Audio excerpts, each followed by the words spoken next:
কয়দিন আর ঘুমাবি রে গোলাম? একটু সজাগ হই, আমি আল্লাহকে একটু ডাক দে। আমি মাওলার মোহাব্বতে একটু আওয়াজ দাও। যেই বান্দাগুলো আজকে মাধবদীর ময়দানে আমি মাওলার তালাশে পাগল হইয়া হাজির হয়েছ,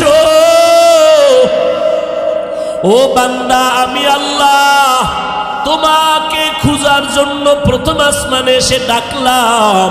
ওই বিছানার থেকে উঠিয়া ওযু বানাইয়া যায় নামাজে হাজির হইয়া একবার আল্লাহ বলিয়া যদি ডাক দাও, আমি আল্লাহ তোর জীবনের সব গুনাহগুলো মাফ করে দিব।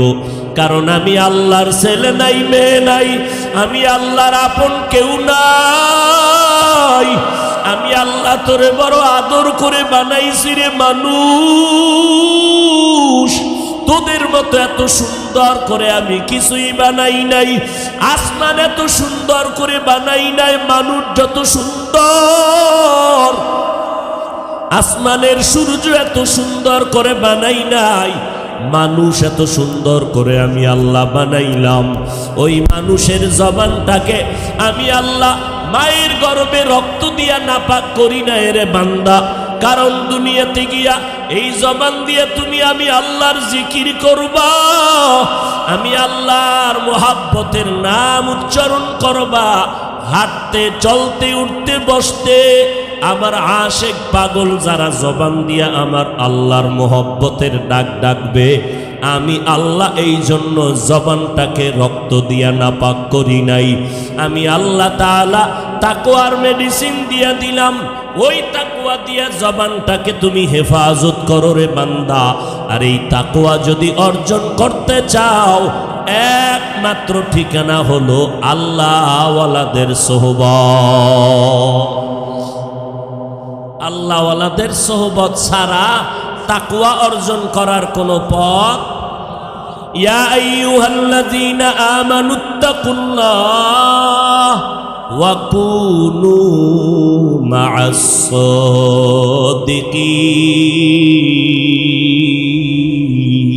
সাদিকিন। ও নবীর উম্মতেরা, আল্লাহওয়ালাদের সোহবতে যাও। কারণ আল্লাহওয়ালা তো রাতারাতি হয় নাই। জীবনটা আল্লাহর পথে বিলীন করে কত রাত্র ঘুমায় নাই, কত সময় খানা পর্যন্ত খায় নাই। আল্লাহওয়ালাও তোমার আমার মতো চলাফেরা করে, কিন্তু তাদের চলা, তাদের কথা, তাদের চোখের চাহনি আর তোমার আমার চোখের চাহনির ভিতরে অনেক ব্যবধান আছে।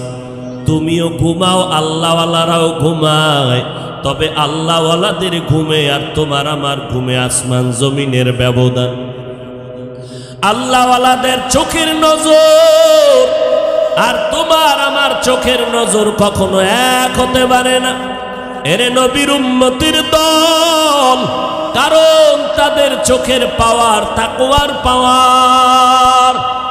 এই জন্য নবী হাদিসের মধ্যে বলেন, ইত্তাকু ফিরাসাতাল মুমিন। ও দুনিয়ার উম্মতেরা, আমার আল্লাহর বিশেষ কিছু বান্দা, এদের অন্তরিকতার অন্তর চোখের প্রশস্ত পাওয়ার থেকে তোমরা সাবধান।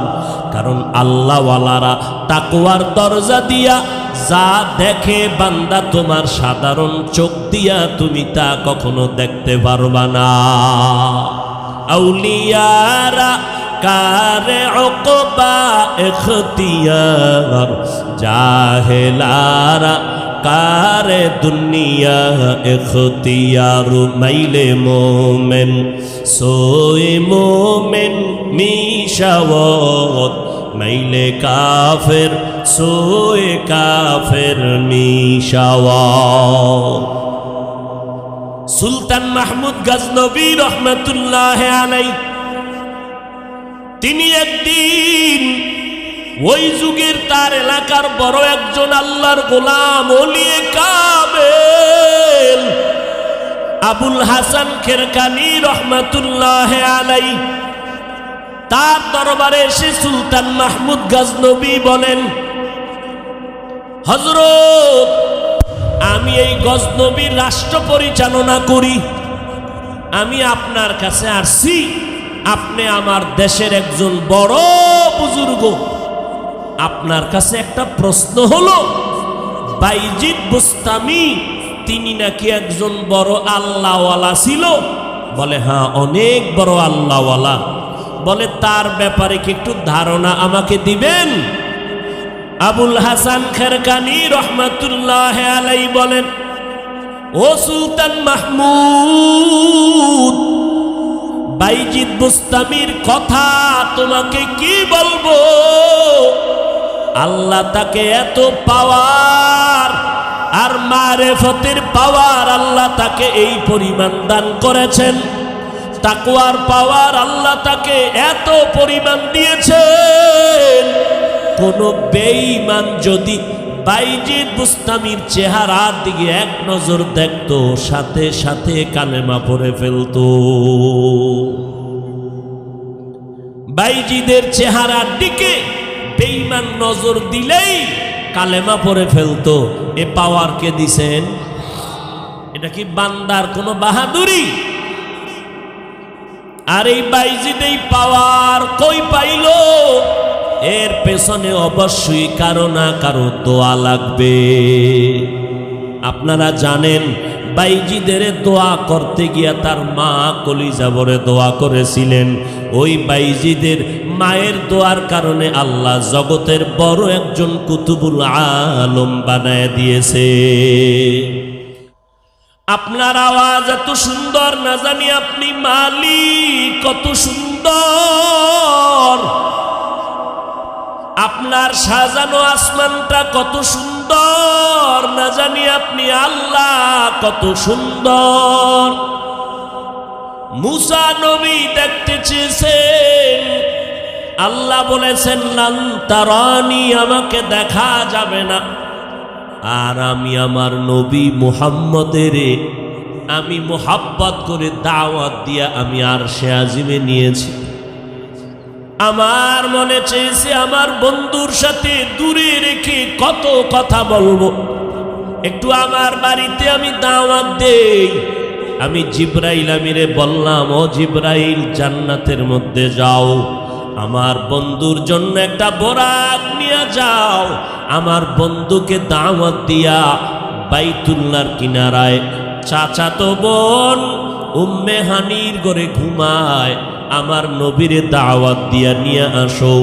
আল্লাহর অর্ডারে জিব্রাইল আমিন জান্নাতের মধ্যে গিয়া বোরাক সাজাইয়া বাইতুল্লাহর কিনারায় হাজির হয়ে গেলেন। আমার নবীকে ঘুম থেকে সজাগ করলেন, বোরাকের উপরে উঠাইয়া 1 মাসের পথ বাইতুল্লাহ থেকে বাইতুল মাকদিসের মধ্যে নবীকে নিয়ে গেলেন।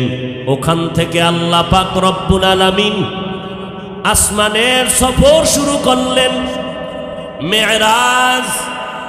সুবহানাল্লাযী আসরা বিআবদিহি লাইলাম মিনাল মাসজিদিল হারামি ইলাল মাসজিদিল আকসা আল্লাযী বারাকনা হাওলাহু লিনুরিয়াহু মিন আয়াতিনা ইন্নাহু হুয়াস সামিউল বাসীর।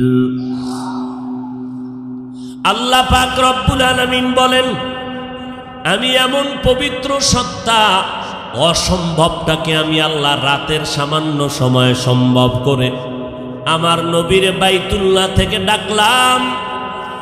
প্রথম আসমান, এই জমিন থেকে 500 বছরের উপরে দূর প্রথম আসমান। নবী বলেন, আমি 500 বছরের দূরত্বের পথ সেকেন্ডে চলে গেলাম। প্রথম আসমানে গেলাম, গিয়া দেখি আসমানের মধ্যে 2টা দরজা লাগানো আছে। দরজার মধ্যে নূরের তৈরি তালা লাগানো আছে। 2টা করে দরজা, একটা করে নূরের তৈরি, দোনো দরজায় তালা লাগানো। আর ওই তালার চাবি হলো বিসমিল্লাহির রহমানির রহিম। আল্লাহ পাক রব্বুল আলামিন এ বিশাল আসমান, প্রথম আসমানটা আবার 500 বছরের দূরত্বের মতো মোটা। এর উপরে আবার খালি জায়গা 500 বছরের দূরত্ব, এর উপরে দ্বিতীয় আসমান 500 বছরের মোটা, এর উপরে আবার তৃতীয় আসমান, এইভাবে করে 7 আসমান। নবী বলেন এক এক করে আমি 7টা আসমান ভেদ করলাম। এর উপরে আল্লাহ একটা নূরের ঘর বানাইছেন বাইতুল মামুর। 70,000 রহমতের ফেরেশতা ওয়াল টাইম ওই বাইতুল মামুরকে তাওয়াফ করে। একবার যারা সুযোগ পাবে কিয়ামতের আগে আর কখনো সুযোগ মিলবে না। আল্লাহর নবী বলেন ওখান থেকে উপরে সিদরাতুল মুনতাহা, একটা বড় বড়ই গাছ, তেলের ড্রামের মতো বড় বড় একটা বড়ই, আর পাতাগুলো হলো হাতির বড় কানের মতো পাতা। নবী বলেন ওখান থেকে আমি আল্লাহর বাড়িতে রওনা হয়ে গেলাম। অনেক উপরে চলতেছি, আল্লাহ আমাকে নিতেছেন অন্ধকারের স্তর পেরিয়ে, অনেক উপরে উপরে যাইতেছি, অনেক উপরে, যেটাকে লামাকা লাজামা বলা হয়। এগুলো পেরিয়ে হঠাৎ দেখি উপরে একটা পর্যায়ে পানি আর পানি। ওই পানির স্তর পেরিয়ে আরো উপরে চলে গেলাম। উপরে গিয়ে দেখি নূরের তৈরি আরশে আজিম। 8 জন ফেরেশতা নূরের তৈরি আরশে আজিম কাঁধের মধ্যে নিয়ে দাঁড়ানো। 8 জন ফেরেশতার কাঁধে নূরের তৈরি আরশে আজিম, আর এদের পা হলো জমিনের নিচে। আমি রসুল আরশে আজিমের ভেতরে গেলাম। এর উপরে আবার আল্লাহর কুরসি, ওই কুরসিটাও আল্লাহ পাক 8 জন ফেরেশতার কাঁধে রেখেছেন, আর তাদের পা হলো জমিনের নিচে। কুরসিটা কত বড় আল্লাহ বলেন ওয়াসিআ কুরসিয়্যুহুস সামাওয়াতি ওয়াল আরদ। কুরসি এত বড়, আসমান জমিন কুরসিটা গ্রাস করে নিচে। রব্বুল আলামিনের আসন হলো সেই কুরসি। আল্লাহ পাক আমার মায়ার নবী, আপনার মায়ার নবী রহমাতুল লিল আলামিনকে সেখানে হাজির করলেন। রব্বুল আলামিন সামান্য সময় আমার নবীকে ওখানে বসাইলেন, আল্লাহর কাছে ডাকলেন।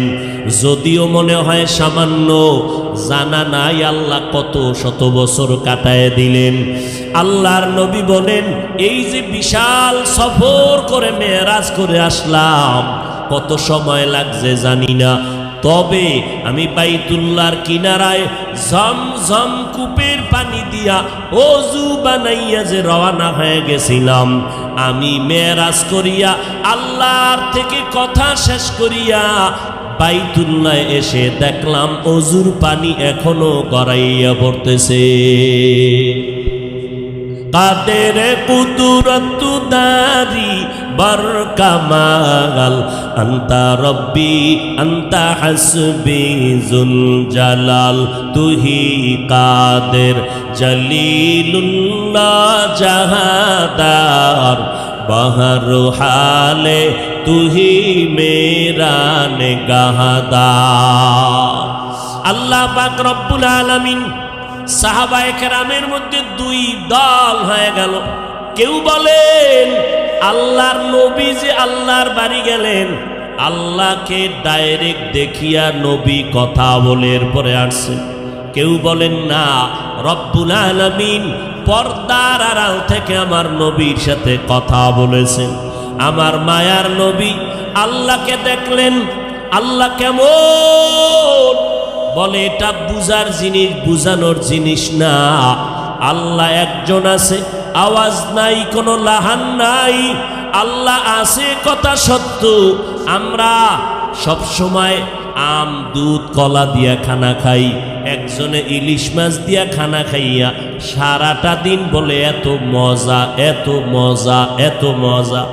একজনে বলে ভাই তুমি বারবার মজা মজা জিকির করো, বলো মজা জিনিসটা লাল না কালো, তার কালার কি? বলে মজা এটা অনুভব করার জিনিস, বুঝাবার কোনো জিনিস না। আমার আল্লাহকে আমার নবী দেখেছেন, আমার আল্লাহ কেমন এটা অনুভব করার জিনিস, বুঝানোর কোনো ভাষা নাই। হিচে কাসদর মুলকে উ আম্বাজনে কৌলে উরা লাহনে নে আওয়াজ নে। তবে আল্লাহকে দেখা না গেল, আল্লাহর কুদরতের কিছু ঘেরান নেওয়ার মতো রাস্তা আল্লাহ রেখেছেন। বলে কেমন? বলে একটু আমার কালাম কোরআনের আয়না খুলিয়া তাকাও, আল্লাহর কুদরতের ঘেরান পাওয়া যায়। বাইতুল্লাহর দিয়ে যদি তাকাও, আল্লাহর কুদরতের ঘেরান পাইবারে মুমিন। আল্লাহওয়ালার সোহবতে যদি যাও, আল্লাহর কুদরতের ঘেরান, ওই আল্লাহর মোহাব্বত যদি চাও, আল্লাহর মোহাব্বত নেওয়ার জন্য বান্দা আমেরিকা যাওয়া লাগবে না, লেবানন, লন্ডন যাওয়া লাগবে না। আমার আল্লাহ বলে, রে বান্দা, তুই আমি আল্লাহকে যদি তালাশ করো, ও বান্দা কই খুঁজবি? আল্লাহওয়ালারা বলেন, মান আরাফা নফসাহু ফাকাদ আরাফা রাব্বাহ। যেই বান্দা নিজেকে চিনে, সেই বান্দা আমার আল্লাহকেও চিনে ফেলে। আমরা আল্লাহকে চিনি না কেন? নিজেকে চিনি না, এজন্য আল্লাহকেও চিনি। আমরা নিজেকে চিনি বড় টাকাওয়ালা, আমরা নিজেকে চিনি বড় মাওলানা, আমরা নিজেকে চিনি বড় কোটিপতি, বাড়ি গাড়ির মালিক। কিন্তু না, আমাকে চিনো। বান্দা যে নিজেকে চিনবে, সে আল্লাহকে চিনবে। নিজেকে চিনেছেন সাহাবায়ে কেরাম, আম্বিয়ায়ে কেরাম, আল্লাহ পাকের খাস আশিকরা নিজেকে চিনেছেন তো আল্লাহকে চিনেছেন। নিজেকে চিনতে গিয়া এতটুকু পর্যায়ে পৌঁছে গেছেন, কি বলেছেন? বলে আমার বাড়ি, আমার টাকা, আমার পয়সা, আমার আমার আমার আমার। আসলে চিন্তা করে দেখলাম আমার তো কিছুই নাই। আমি তো একটা নাপাক পানির থেকে জন্ম, আবার আমি মাটির সাথে বিলীন হয়ে যাব।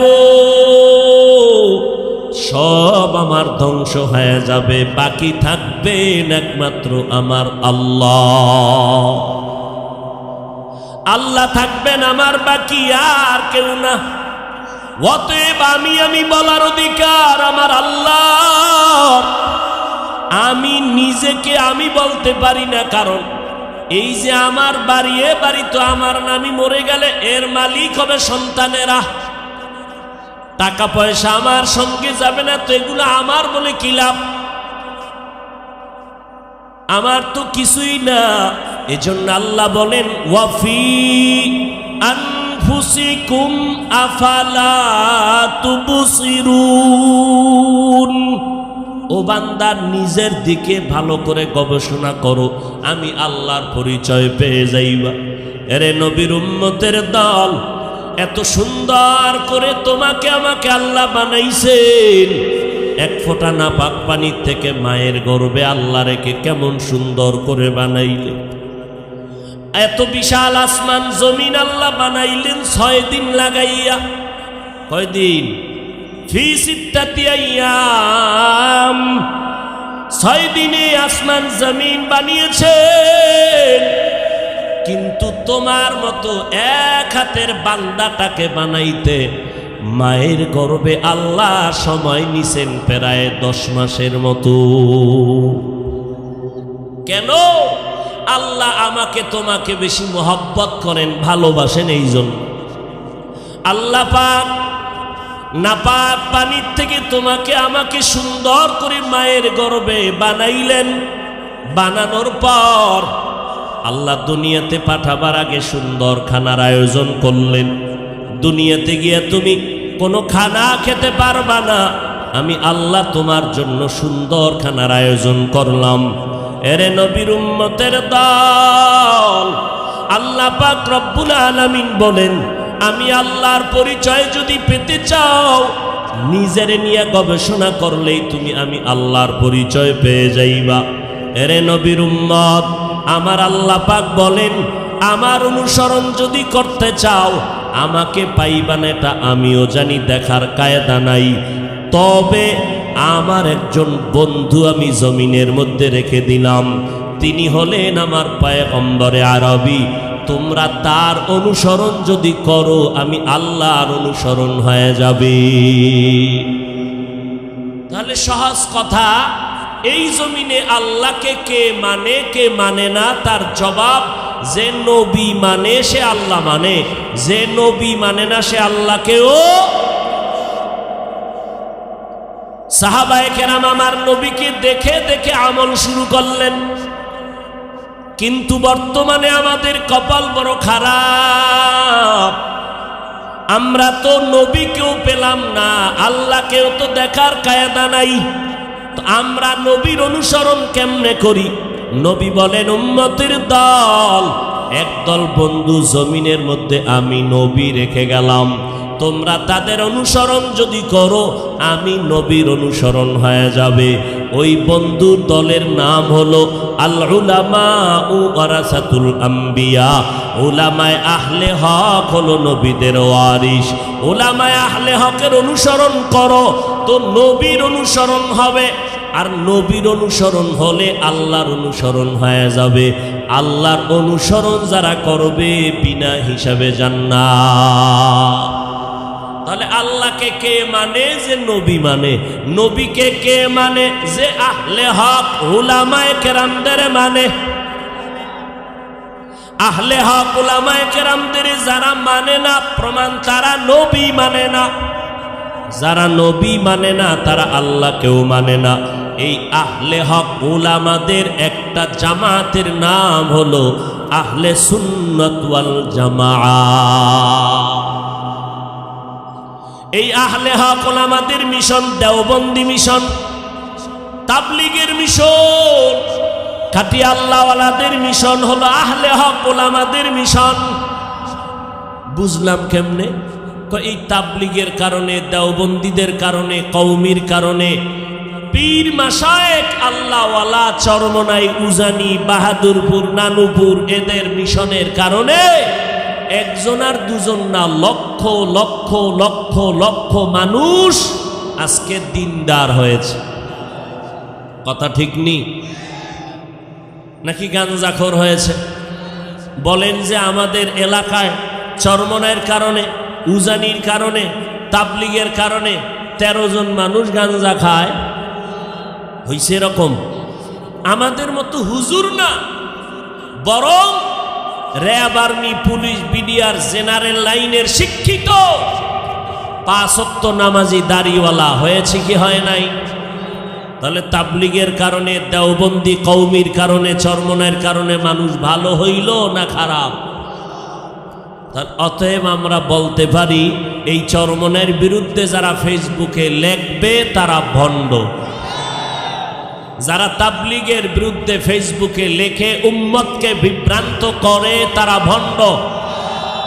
যারা কওমি, দেওবন্দি, হাটহাজারীর বিরুদ্ধে ফেসবুকে লেখে উম্মতের বিভ্রান্ত করে এরা ভণ্ড। এদেরকে যারা ভণ্ড স্বীকার করবে না তারাও ভণ্ড। একমত তো সবাই?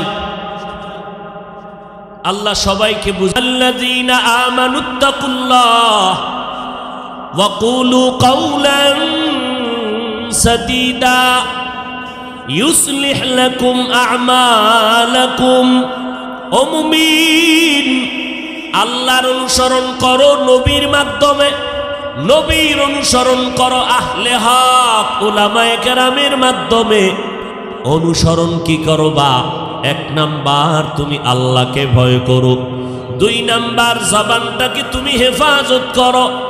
আল্লাহ পাক জবানকে হেফাজতের কথা কেন বললেন? কারণ কি? বলে শরীরের মধ্যে জবান একটা মারাত্মক অস্ত্র, এটাকে কন্ট্রোল করা বড় কঠিন। হাত ঝামেলা করে, বেঁধে কন্ট্রোল করো, পা ঝামেলা করে, বেঁধে পা রাখা যায়, কান আটকায় রাখা যায়, চোখ বন্ধ করে রাখা যায়। জিহ্বায় যদি ঝামেলা করে এটারে তো পান দিয়াও রাখা যায় না, কষ্টে লাগানো যায় না। বলে জবানটাকে কেমনে তুমি কন্ট্রোল করবা?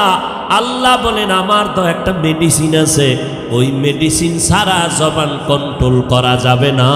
ওই মেডিসিনের নাম হলো তাকওয়া। हर के दारत खौफे हक दर दिल मदागम जन्नतुल मअवा देहत ओरा मकाम। কি ঘুমে ধরছেনি আপনাদের? মোনাজাত দিয়ে যাবেন না ইনশাআল্লাহ? আল্লাহ সবাইকে কবুল করেন। আর মানুষ কি এখন ঘুমায়নি? মানুষ কি ঘুমায় না? গজবের মোবাইল মানুষের নেয়ামতের ঘুম জবাই করে দিয়েছে। সারা রাত ফেসবুক শরীফ নিয়ে ঘোরাফেরা করে আমার যুবকেরা।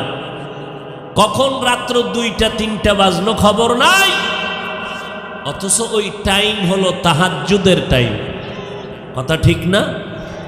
অতি গভীর হয় রজনী যখন, নীরবে প্রভুর নাম জপিও তখন। প্রভুর করুণা যদি পাইবারে চাও, গভীর রাতে উঠে প্রভুর গুণগান গাও। গভীর রাতে উঠে প্রভুর গুণগান গাও। এরে নবীর উম্মতের দান ভালো করে বুঝো। আল্লাহ তাআলা বলেন আমি ফজরের সময় জমিনের মধ্যে আসি, আমি জোহরের সময় আসি বলেন নাই। আল্লাহ তাআলা বলেন আমি আসরেও না, মাগরিবেও না, এশায়ও না, এমন একটা টাইম যেই টাইমে আমি আল্লাহ প্রথম আসমানে হাজির হয়ে যাই। ওই টাইম বড় নীরব, রাতের তৃতীয় অংশ, গভীর রজনী, সবাই ঘুমিয়ে গেল। আসমানের ফেরেশতারা, এ জমিন ঠান্ডা নীরব, নদীর মাছগুলো ঘুমায়, গাছের পাখিগুলো ঘুমায়, জঙ্গলের প্রাণী ঘুমায়, ঘরের সব ঘুমিয়ে আছে। ওই সময় আমি প্রথম আসমানে হাজির, আমার মোহাব্বতের বান্দাগুলোকে ডাকি, ও কয়দিন আর ঘুমাবি রে গোলাম, একটু সজাগ হই, আমি আল্লাহকে একটু ডাক দে। আমি মাওলার মোহাব্বতে একটু আওয়াজ দাও। যেই বান্দাগুলো আজকে মাধবদীর ময়দানে আমি মাওলার তালাশে পাগল হইয়া হাজির হয়েছ, ও বান্দা আমি আল্লাহ তোমাকে খুঁজার জন্য প্রথম আসমানে এসে ডাকলাম। ওই বিছানার থেকে উঠিয়া ওযু বানাইয়া যায় নামাজে হাজির হইয়া একবার আল্লাহ বলিয়া যদি ডাক দাও, আমি আল্লাহ তোর জীবনের সব গুনাহগুলো মাফ করে দিব। কারণ আমি আল্লাহর ছেলে নাই, মেয়ে নাই, আমি আল্লাহর আপন কেউ নাই। আমি আল্লাহ তোরে বড় আদর করে বানাইছি রে মানুষ, তোদের মতো এত সুন্দর করে আমি কিছুই বানাই নাই। আসমান এত সুন্দর করে বানাই নাই, মানুষ যত সুন্দর, আসমানের সূর্য এত সুন্দর করে বানাই নাই, মানুষ এত সুন্দর করে আমি আল্লাহ বানাইলাম। ওই মানুষের জবানটাকে আমি আল্লাহ মায়ের গর্ভে রক্ত দিয়া নাপাক করি না রে বান্দা। কারণ দুনিয়াতে গিয়া এই জবান দিয়ে তুমি আমি আল্লাহর জিকির করবা, আমি আল্লাহর মোহাব্বতের নাম উচ্চারণ করবা, হাঁটতে চলতে উঠতে বসতে আমার আশেক পাগল যারা জবান দিয়া আমার আল্লাহর মোহব্বতের ডাক ডাকবে, আমি আল্লাহ এই জন্য জবানটাকে রক্ত দিয়া নাপাক করি নাই। আমি আল্লাহ তাআলা তাকওয়ার মেডিসিন দিয়া দিলাম, ওই তাকওয়া দিয়া জবানটাকে তুমি হেফাজত করো রে বান্দা। আর এই তাকওয়া যদি অর্জন করতে চাও, একমাত্র ঠিকানা হলো আল্লাহ ওয়ালাদের সোহবত।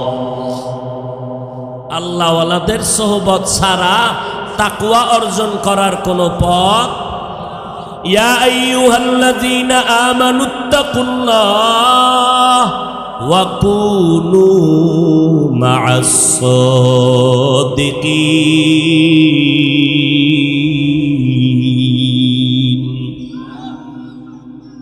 ও নবীর উম্মতেরা, আল্লাহওয়ালাদের সোহবতে যাও, কারণ আল্লাহওয়ালা তো রাতারাতি হয় নাই।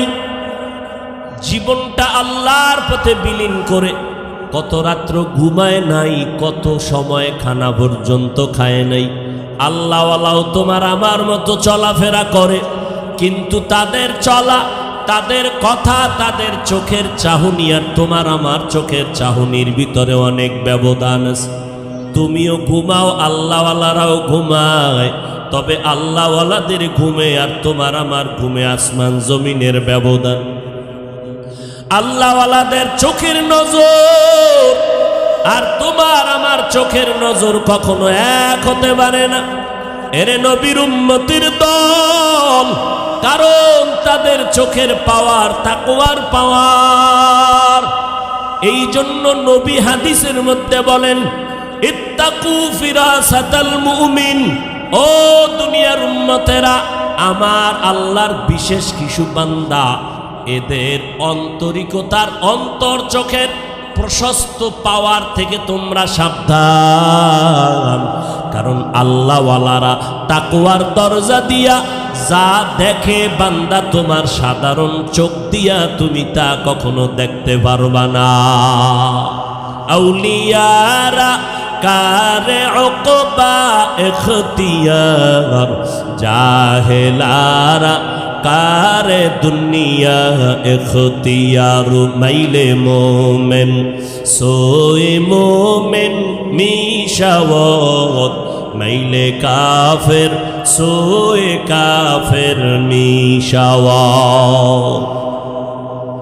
সুলতান মাহমুদ গজনবী রহমতুল্লাহ আলাইহি, তিনি একদিন ওই যুগের তার এলাকার বড় একজন আল্লাহর গোলাম ওলিয়ে কামেল আবুল হাসান খেরকানি রহমতুল্লাহ আলাইহি, তার দরবারে এসে সুলতান মাহমুদ গজনবী বলেন, হযরত, আমি এই গজনবীর রাষ্ট্র পরিচালনা করি, আমি আপনার কাছে আসছি।